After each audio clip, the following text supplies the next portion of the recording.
나쁘게 들릴 수도 있겠지만 인생이 힘들다고 느껴질 때 타인의 슬프고 힘겨운 이야기를 들으면 위안이 되지 않나요? 내 인생 정도는 나쁘지 않다 이런 생각이 들더라고요. 저는 가장 기억에 남는 타인의 힘들었던 이야기가 무엇이었냐면요. 빅터 프랭클 박사가 직접 나치 수용소에서 겪은 이야기였습니다. 수용소에서 제일 먼저 배운 것은 우리가 공부했던 교과서 내용이 모두 거짓이라는 사실이었다. 교과서에서는 사람이 일정 시간 잠을 자지 않으면 죽는다고 적혀 있다. 하지만 완전히 틀린 말이었다. 이것이 없으면 나는 잠을 잘 수 없다. 이런 식으로 생각했었다. 9명에게 배당된 담요는 단 2장 뿐이었다. 그래서 우리는 옆으로 누울 수밖에 없었고 서로 몸을 꼭 붙인 채 비비면서 잠을 자야 했다. 날이 혹독하게 추웠기 때문에 이런 식으로 자는 것이 어느 정도 도움이 되기는 했다. 빅터 프랭클 박사가 직접 겪은 일을 책으로 쓰다 보니 정말 묘사가 실제적이라서 읽는 내내 마음이 안 좋더라고요. 이번에 저에게 그 비슷한 충격을 준 책을 소개하려고 합니다. 바로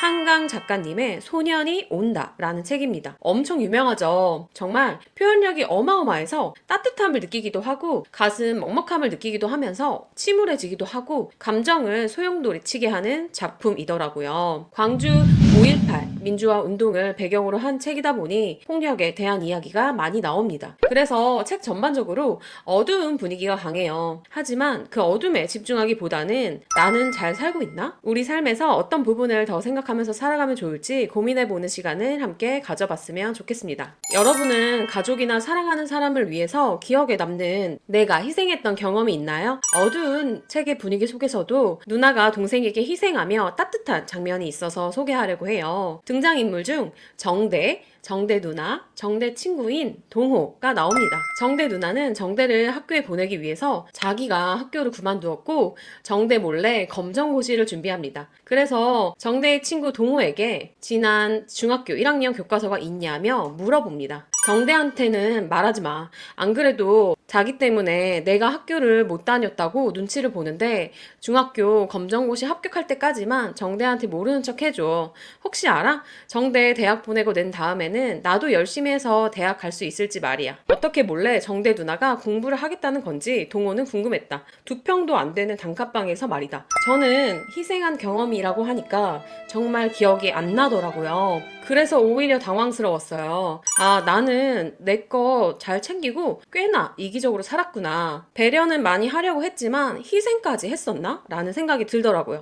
아, 근데 최근에 그런 일이 있었어요. 남동생이 대출을 해서 투자를 했다고 하더라고요. 물론 그 돈을 모두 날렸고요. 그래서 빚이 남아있는 상황이었습니다. 그래서 일단 높은 대출 이자 때문에 대출금을 빌려주었고요. 앞으로 삶의 계획까지 동생과 함께 세워왔습니다. 그리고 사회초년생 재테크 강의를 추천해 주었고요. 돈을 빌려주는 대신에 꼭 그 강의를 들어보기로 약속을 했습니다. 가끔은 돈에 대한 질문은 카톡으로 보내서 동생 스스로 돈에 대해서 되돌아보는 시간을 갖도록 도와주고 있습니다. 이 과정에서 저도 심적으로 부담을 느끼고 힘들어서 희생했다라는 생각이 들었네요. 개인주의가 만연한 세상에서 살다가 소년이 온다 라는 책을 보면서 타인을 위한 희생이 참 아름다운 것이구나 라는 것을 느꼈습니다. 앞으로 좀 더 희생적인 삶을 살았으면 좋겠습니다. 소년이 온다라는 책에서 5.18 민주화 운동 시작 전후로 주인공들의 삶이 굉장히 많이 바뀝니다. 당연한 이야기죠. 갑자기 전쟁이 난다고 생각해봐요. 우리 삶이 하루 전이랑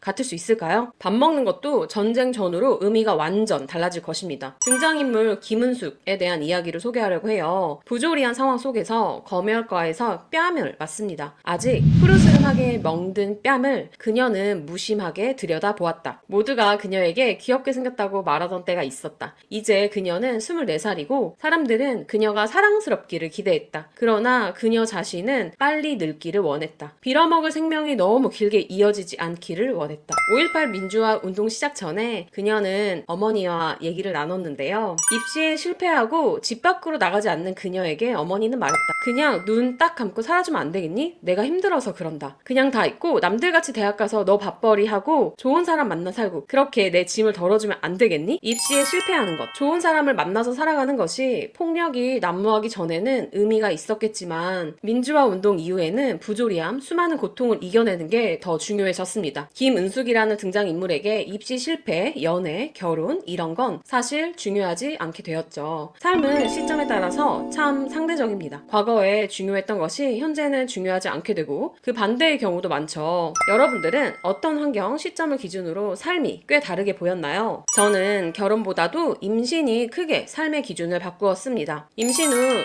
자립심, 독립심보다는 가족의 결합, 가족이 된다는 것에 대해서 더 가치를 크게 두었어요. 원래 저는 자립심을 굉장히 중시 여겼던 사람이거든요. 부모님이 이혼하시면서 과장해서 무인도에 가도 혼자 살아갈 마인드로 인생을 살았습니다. 그리고 신랑에게는 미안하지만 혹시 만약에 이혼하게 된다면 나 혼자서도 얼마든 잘 살아갈 수 있어 라는 생각이 있었죠. 하지만 임신을 하고 나니 확실히 더욱 신랑과 끈끈해지고 있다는 것을 많이 느끼게 되었어요. 저도 모르게 신랑에게 기대는 부분이 많아지더라고요. 누군가에게 기댄다는 게 제 자립심, 독립심을 낮추는 것만 같아서 아직도 어색하지만 신랑, 뱃속의 아기와 서로 기댈 수 있고 새로운 가족이 된다는 것에 사랑도 많이 느끼고 감정이 풍부해지고 있더라고요. 마지막으로 이 책에서는 많은 피해자들에 대한 이야기가 나옵니다. 하지만 반대편인 가해자들도 있죠. 내가 만약에 가해자의 무리에 있었다면 나는 폭력을 행사하지 않았을까? 라는 생각을 했습니다. 책에서 군중의 도덕성에 대한 이야기가 나옵니다. 군중의 도덕성을 좌우하는 결정적인 요인이 무엇인지는 아직 밝혀지지 않았다. 흥미로운 사실은 군중을 이루는 개개인의 도덕적 수준과 별개로 특정한 윤리적 파동이 현장에서 발생된다는 것이다. 어떤 군중은 상점의 약탈과 살인을 서슴지 않으며 어떤 군중은 개인이었다면 다다르기 어려웠을 이타성과 용기를 획득한다. 후자의 개인들이 특별히 숭고했다기보다는 인간이 근본적으로 지닌 숭고함이 군중의 힘을 빌려 발현된 것이며 전자의 개인들이 특별히 야만적이었던 것이 아니라 인간의 근원적인 야만이 군중의 힘을 빌려 극대화된 것이라고 저자는 말한다. 여기서 함께 생각해볼 질문은 현재 자신이 속한 집단은 어떤 집단이며 나에게 어떤 긍정적인 또는 부정적인 행동을 발휘하게 만들었는지 생각해 보는 겁니다. 제가 속한 집단은 평가를 자주 하고 인사이동이 자주 있습니다. 부정적인 측면으로 평가를 자주 하다 보니 동료들이 나를 평가한다는 생각에 자연스럽게 눈치를 많이 보게 되더라고요. 말을 할 때도 조심스러워지고 제 사적인 얘기를 깊게 얘기하지 않게 되었습니다. 그렇다 보니 동료들과 친해지기가 어려워지더라고요. 긍정적인 측면으로는 인사이동이 자주 있다 보니 동료들끼리도 깊은 관계 형성이 쉽진 않아 보이더라고요. 물론 그 중에서도 친해지는 사람은 다 친해지지만요. 그래서 저는 직장 내 관계에 시간과 에너지를 투자하기보다는 다른 일, 예를 들면 유튜브 주제 고민과 같은 다른 것에 에너지를 쏟을 수 있어서 좋더라고요. 여러분도 속한 집단 분위기로 인해서 영향받는 것이 있을 거예요. 부정적인 면보다는 긍정적인 면을 더 수용하면 집단에서 만족하면서 생활할 수 있겠습니다.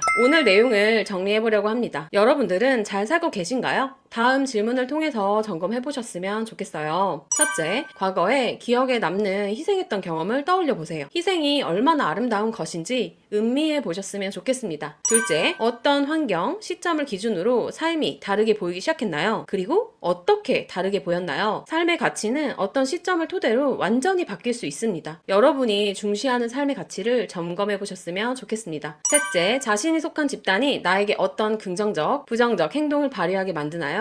부정적인 행동이 있다면 개선할 수 있도록 하고 긍정적인 행동을 더 강화하면 만족스러운 삶을 살 수 있지 않을까요? 한강 작가님의 소년이 온다라는 책은 정말 아픔에 대한 묘사가 너무 실제적이어서 보는 내내 슬프고 가슴이 아려옵니다. 오늘 소개하기 어려울 만큼 잔혹한 부분도 많았어요. 하지만 그게 전생의 내 이야기였을 수도 있고 우리 조상들의 이야기이기 때문에 그 아픔은 우리가 함께 가지고 살아가는 것이 의미가 크기에 꼭 한번 읽어보셨으면 좋겠습니다. 앞으로도 책과 관련한 삶에 적용할 내용을 알려드리겠습니다. 제 계정이 작아서 구독을 안 하시면 아마 찾으실 수 없을 거예요. 오늘도 제 긴 이야기 들어주셔서 감사합니다.